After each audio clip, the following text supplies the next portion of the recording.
Students, আমরা এর আগের দিন তোমাদের বইয়ের পঞ্চম অধ্যায় পর্যন্ত তোমাদের পড়া হয়ে গেছে। আজকে তোমাদের বইয়ের ষষ্ঠ অধ্যায় এমএস পেইন্টটা পড়া হবে। এটাই তোমাদের মোটামুটি পড়লেই হয়ে যাবে তোমাদের চ্যাপ্টারটা শেষের পথে। এই চ্যাপ্টারটা হয়ে গেলেই তোমাদের শেষ হয়ে যাচ্ছে প্রায়, আর তেমন কিছু নেই তোমাদের। তো তোমরা এটাকে একটু দেখে নেবে, এটা খুব সোজা চ্যাপ্টার। তবে আমি তোমাদেরকে এটা এমএস পেইন্টের মধ্যে দেখাবো, তোমরা একটু বইটা কে ফলো করবে, আর আমি তোমাদেরকে কম্পিউটারে এমএস পেইন্টের মধ্যে দিয়ে দেখিয়ে নিয়ে যাচ্ছি। ঠিক আছে, পেইন্ট শুরু করার পদ্ধতি, কীভাবে পেইন্টকে শুরু করবে। পেন কীভাবে শুরু করবে দেখো, প্রথমে ডেস্কটপে স্টার্ট বাটন, তোমাদের বইতে দেখো লেখা আছে 45 পাতায় বইয়ের। ডেস্কটপে স্টার্ট বাটনে ক্লিক করলাম, তারপরে এখানেতে কী হলো, অল প্রোগ্রামসে ক্লিক করলাম। অল প্রোগ্রামসে ক্লিক করার পরে কী পাবো, এখান থেকে আমরা অ্যাক্সেসরিজে ক্লিক করব। অ্যাক্সেসরিজে ক্লিক করলাম, এর মধ্যে আছে পেন্টে ক্লিক করলাম, দেখো পেন্ট খুলে গেছে। ঠিক আছে, এই হলো পেন্ট। এবার তোমাদেরকে দেখো বইতে যে ছবিটা আছে তোমাদের, কোথায় কি বাটন সেগুলো দেখিয়ে দিচ্ছে তোমাদেরকে। এই যে এখানে হোম আছে, তারপর আছে ভিউ, এছাড়া এদিকে তোমার টাইটেল বার, এই উপরে এটা হচ্ছে টাইটেল বার, এইদিকে কোণে হচ্ছে পেন্ট বাটন, তারপরে হচ্ছে রিবেনগুলো আছে, এই যে সমস্ত রিবেন ট্যাব সেগুলো দেখাচ্ছে। এটাকে বলে ড্রয়িং এরিয়া, যেখানেতে আমরা কোনো কিছু লিখি, স্ট্যাটাস বার ইত্যাদি এইভাবে দেওয়া আছে। এগুলো তোমরা বইটা দেখলে বুঝতে পারো। এদিকে কালার্স আছে, এদিকে শেপস আছে ইত্যাদি। এবার হচ্ছে টাইটেল বার, একটা একটা করে আমি তোমাদেরকে এবার ভালোভাবে বলে দিচ্ছি। টাইটেল বার কি, এমএস পেন্ট উইন্ডোজ সবচাইতে উপরের বারটা হচ্ছে টাইটেল বার। এতে কি থাকে, এতে এমএস পেন্ট লেখা থাকে বা পেন্ট লেখা থাকে, এবং ফাইলের নাম সেভ করা না অবস্থায় আনটাইটেলড লেখা থাকবে।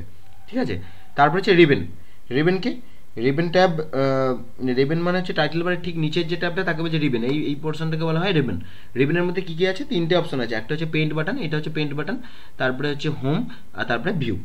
ঠিক আছে, এই তিনটে জিনিস থাকে। পেন্ট বাটন কি, রিবনের ঠিক বাম দিকের কোণে এই যে বাটনটায় ক্লিক করলে, এটা হচ্ছে পেন্ট বাটন। এতে ক্লিক করলে কি, এই যে একটা তালিকা তোমরা দেখতে পাচ্ছ, এর মধ্যে কি আছে, নিউ আছে, ওপেন আছে, নিউ ওপেন ইত্যাদি বিভিন্ন রকম সেভ করার জন্য বা প্রিন্ট করার জন্য সেগুলো থাকে। আর আছে হোম ট্যাব। এবার আসছি আমরা কিসে, হোম ট্যাবের মধ্যে দেখো 5টি গ্রুপ আছে, কি, ক্লিপবোর্ড, ইমেজ, টুলস, শেপস আর কালার্স, 5টা। এবার কি, 3টে গ্রুপ সম্পর্কে তোমাদেরকে এখানে আলোচনা করা হবে, যেটা হচ্ছে টুলস, কালার্স এবং শেপস। এই তিনটেই তোমরা পড়বে। টুলসের মধ্যে কি আছে, দেখো কতগুলো টুলস রয়েছে, ড্রয়িং করা, রং ভরা ইত্যাদির জন্য যে সমস্ত টুলস, পেন্সিল, এটা হচ্ছে তোমাদের ফিল উইথ কালার মানে রং ভরার জন্য, রাবার বা ইরেজার, ঠিক আছে, টেক্সট লেখার জন্য এগুলি থাকে। কালার্সের মধ্যে কি, কালার্স মানে তোমরা বুঝতেই পারছো, কালার্স মানে তোমরা জানো যে রং। ঠিক আছে, এখানেও তাই, এখানে একটা কালার বক্স, এখানের মধ্যে অনেক রকম রং আছে, যে কোনো রং তোমরা এখানে দিতে পারো। আর হচ্ছে শেপস মানে কি, এই হচ্ছে শেপস মানে হচ্ছে যে সমস্ত আকার বা আকৃতি, বিভিন্ন রকমের আকার থাকে, পেন্সিল দিয়ে তোমাদেরকে ছবি আঁকতে হবে না, এই শেপসটাকে তোমরা এর সাহায্যে বানাতে পারবে বা আঁকতে পারবে। এরপরে বাকি যে দুটো গ্রুপ রয়ে গেল, ক্লিপবোর্ড আর ইমেজ, এই দুটো তোমরা পরে জানবে, মানে পরের ক্লাসে উঠে জানবে আর একটু বড় হলে। এবার ভিউ ট্যাবের মধ্যে কি, 3টে গ্রুপ আছে, জুম, শো আর হাইড আর হচ্ছে ডিসপ্লে, 3টে গ্রুপ।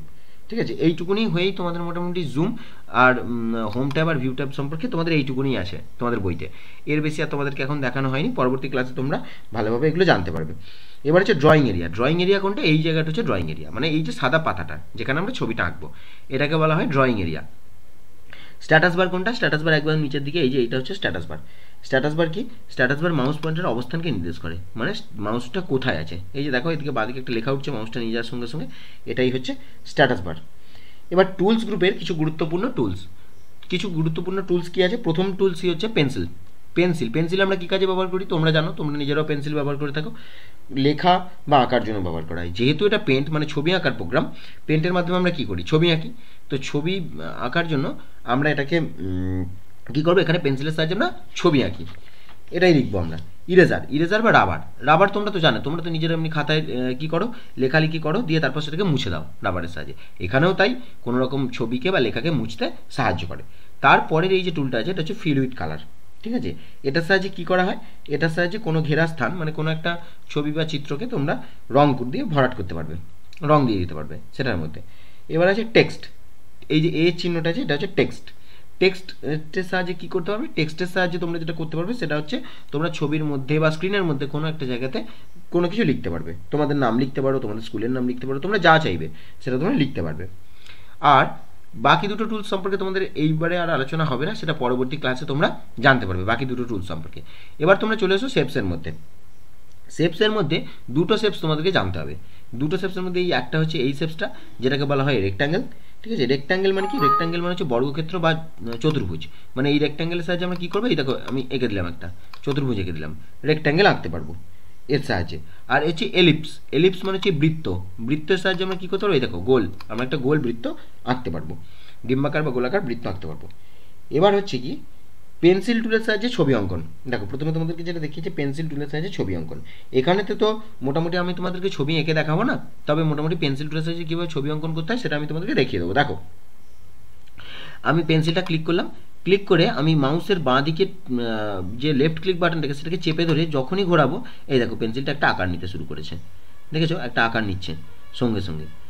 ঠিক আছে, এবার আমি যদি রাবার টুলটা ক্লিক করি, দিয়ে রাবার টুলটাকেও ঠিক ওইভাবে মাউসের লেফট পয়েন্টারটা ক্লিক করে যদি ঘষতে থাকি, তাহলে কিন্তু এই যে এটা মুছতে থাকবে, সঙ্গে সঙ্গে এটা কিন্তু মুছে যাবে। ঠিক আছে, এইভাবে হয়ে থাকে। এবার দ্বিতীয়বারে কি বলেছে তোমাদের লাইন অঙ্কন, মানে লাইন আঁকতে হবে। কীভাবে তোমরা লাইন আঁকবে, দেখো এই যে তোমরা যদি পেন্সিলের সাহায্যে লাইন আঁকতে চাও তাহলে পেন্সিল সিলেক্ট করবে এবং পেন্সিলটাকে ওই যেভাবে আমি তোমাকে বললাম মাউসের লেফট ক্লিকটাকে চেপে ধরে ডান দিকে টানলেই একটা লাইন হয়ে যাবে, কিন্তু সেটা বাঁকা লাইন আসছে। কিন্তু তোমরা যদি সোজাসুজি একদম সুন্দরভাবে লাইন আঁকতে চাও তাহলে কিন্তু এই যে শেপস গ্রুপের মধ্যে এই যে প্রথমেই আছে লাইন, এই লাইনে ক্লিক করবে, এখানেতে ধরবে এবং সোজা টানবে, তাহলেই দেখবে একটা লাইন তৈরি হয়ে গেল। দেখো একটা লাইন তৈরি হয়েছে, মোটামুটি সোজা এসছে লাইনটা, এইভাবে আঁকা যাবে। আচ্ছা, তারপরে আছে বর্গক্ষেত্র বা আয়তক্ষেত্র, মানে তোমাদের রেক্ট্যাঙ্গেল অঙ্কন। সেটা আমি তোমাদেরকে দেখিয়ে দিচ্ছি এইমাত্র, যে কীভাবে এখান থেকে তোমাকে সিলেক্ট করতে হবে এবং এখান থেকে ড্র্যাগ করে ধরে টেনে নিলে একটা বর্গক্ষেত্র বা আয়তক্ষেত্র তৈরি হয়ে যাবে। বৃত্ত অঙ্কন আমি তোমাদেরকে এইমাত্র দেখিয়ে দিলাম যে বৃত্ত কীভাবে আঁকা যাবে।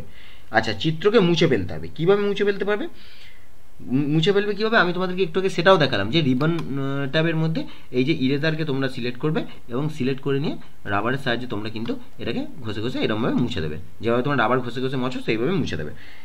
আর হচ্ছে চিত্রকে রং দিয়ে ভরাট করা। ধরো আমি একটা রং দিচ্ছি, কীভাবে, এই ফিল উইথ কালার আমি একটু আগেই তোমাদেরকে বললাম, এর সাহায্যে আমরা রং দিতে পারি। ওটাকে সিলেক্ট করতে হবে, এখান থেকে কোনো একটা কালারকে চয়েস করলাম, লাল কালারটা চয়েস করলাম, আর এই বৃত্তটার মধ্যে ক্লিক করে দিলাম, দেখো বৃত্তটার সঙ্গে সঙ্গে লাল কালারের হয়ে গেল, রং দিয়ে ভরে দেওয়া যাবে। এবার হচ্ছে ফাইল সেভ, কী করে তোমরা ফাইলকে সেভ করবে যাতে তোমরা পরে আবার খুলে দেখতে পাও। এই দেখো এখানে সেভ করতে গেলে সবসময় আগে এই বাঁদিকে যে পেন্ট বাটন আছে এই বাটনে ক্লিক করতে হবে। এখানে আছে সেভ অ্যাজ, সেভ অ্যাজে ক্লিক করলে সেভ বা সেভ অ্যাজে ক্লিক করবে, দিয়ে এখানেতে তোমাদের পছন্দ মতো একটা নাম লিখবে এবং দিয়ে এই সেভ বাটনে ক্লিক করে দেবে, তাহলেই কিন্তু সঙ্গে সঙ্গে ফাইলটি সেভ হয়ে যাবে। আর হচ্ছে পেন্ট বন্ধ করা। কিভাবে পেন্টকে বন্ধ করবে, পেন্ট বন্ধ করার অনেকগুলো পদ্ধতি আছে। দেখো প্রথম পদ্ধতি হচ্ছে এই যে ডান দিকে যে ক্রস বাটনটা আছে বা ক্লোজ বাটন আছে, ওখানেতে ক্লিক করে দিলে কিন্তু পেন্ট বন্ধ হয়ে যাবে। আর একটা অপশন কি থাকে, পেন্ট বাটনে ক্লিক করবে এবং এই নিচের দিকে দেখো এক্সিট বাটন আছে, এক্সিট বাটনে ক্লিক করলেও কিন্তু পেন্ট থেকে বেরিয়ে যাবে। ঠিক আছে, এইটুকুতেই তোমাদের চ্যাপ্টারটা মোটামুটি শেষ হয়ে গিয়েছে। খুব সোজা চ্যাপ্টার, তোমরা খুব সহজেই পেরে যাবে চ্যাপ্টারটা, খুব একটা শক্ত বিষয় নয়। আর এক ঝলক এটা তোমরা একটু ভালো করে পড়বে। মূল্যায়নপত্রের কোশ্চেনগুলো আমরা তোমাদেরকে করে পাঠাবো, ওগুলোকে একটু ভালো করে দেখে নেবে, কেননা তোমাদের যাবতীয় প্রশ্নপত্র ওখান থেকেই আসবে। তো তোমরা আশা করি পারবে, খুব সহজ, তো খুব সহজভাবে পরীক্ষা। ভালো থাকবে, সুস্থ থাকবে, মন দিয়ে পড়াশোনা করবে। আর এই চ্যাপ্টারই মোটামুটি তোমাদের শেষ চ্যাপ্টার, সহজেই তোমরা পরীক্ষায় ভালো নাম্বার পাবে।